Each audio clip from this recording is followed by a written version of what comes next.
ito ay rated SPG. Striktong patnubay at gabay ng magulang ang kailangan. Maaaring may masiselang tema, lengguwahe, karahasan, sexual, horror o droga na hindi angkop sa mga bata.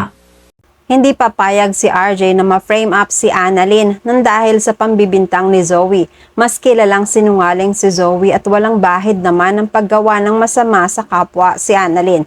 Abangan natin sa abot kamay na pangarap.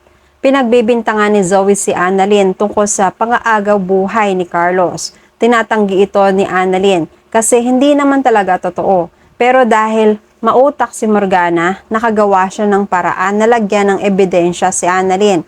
May inutusan siya para ilagay ang vial ng insulin sa bulsa ng doctor's gown ni Annalyn. Nagdemand ng investigasyon si Zoe dahil pakiramdam niya si Annalyn ang gumawa nito kay Carlos. Dahil si Annalyn ay nakitang nagpunta sa loob ng kwarto ni Carlos. At si Annalyn rin ang alam ni Zoe na may galit sa daddy niya. Maaaring pinag-iisipan ni Annalyn ng masama si Carlos na gusto niya itong mamatay.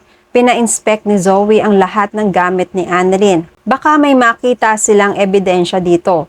Payag si Annalyn dahil malinis ang konsensya niya. Wala naman talaga siyang ginawa laban kay Carlos. Pinakuha ni Doc Ray ang mga gamit ni Annalyn pero wala silang nakita. Galit na galit si Zoe dahil wala silang nakita hanggang sa nagpaalam si Annalyn. Hinugot niya ang panyo sa bulsa para magpunas ng pawis nang may bumagsak na isang vial ng insulin.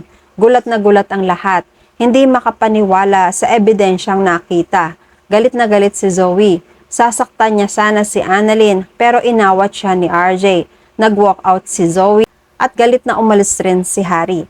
Hindi makapaniwala sa nakita kay Annalyn. Kinausap ni Doc Ray si Annalyn tungkol sa insulin na nakita sa kanya.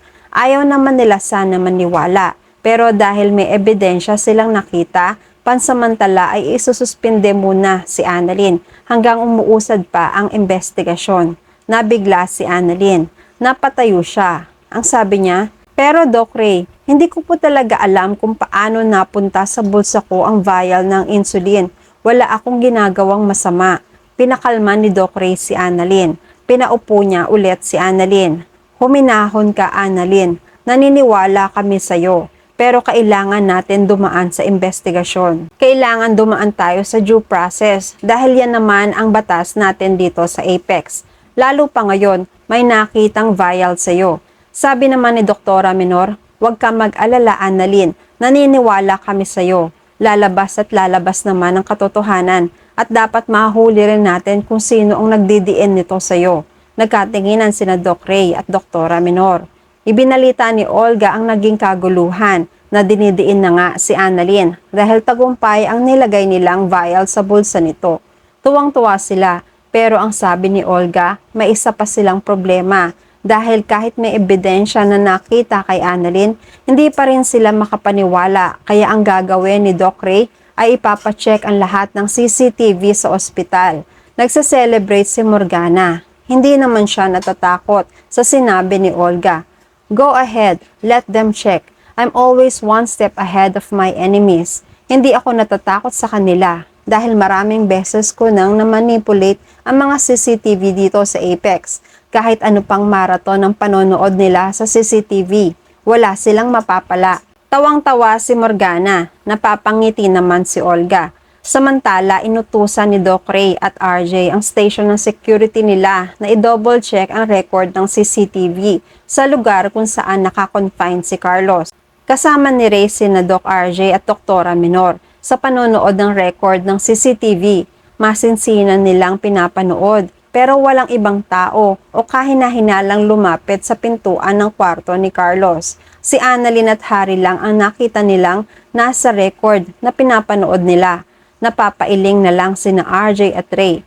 Sabi ni Doktora Menor, napaka-imposible.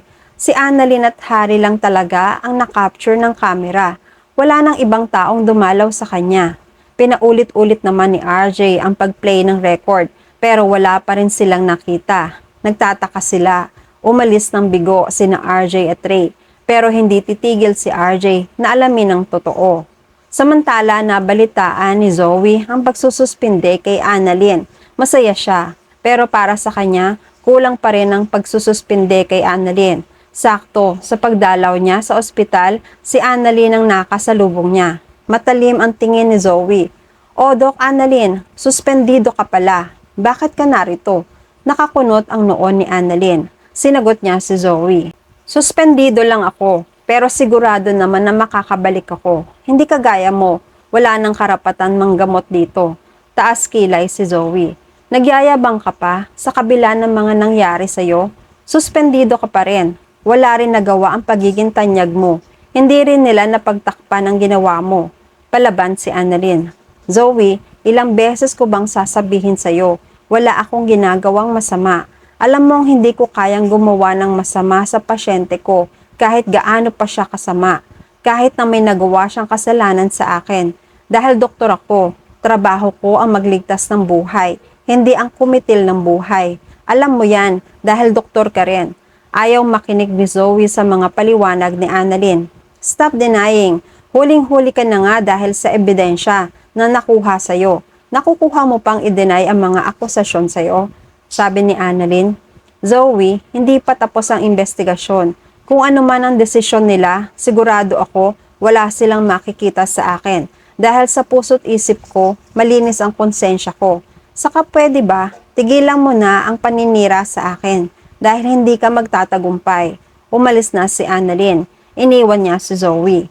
Kinamusta ni Lynette si RJ tungkol sa CCTV ng Apex. Nagagalit si RJ. "Hindi ko alam kung ano ang nangyari, pero nagdududa ako na na-manipulate ang record sa CCTV." Nagtataka si Lynette. Sabi pa ni RJ, "I'm going to investigate. I'm going to seek experts' opinion. Kailangan kong mapatunayan kung ang present nilang video ay edited. Malakas ang kutob ko na may binago sila sa video.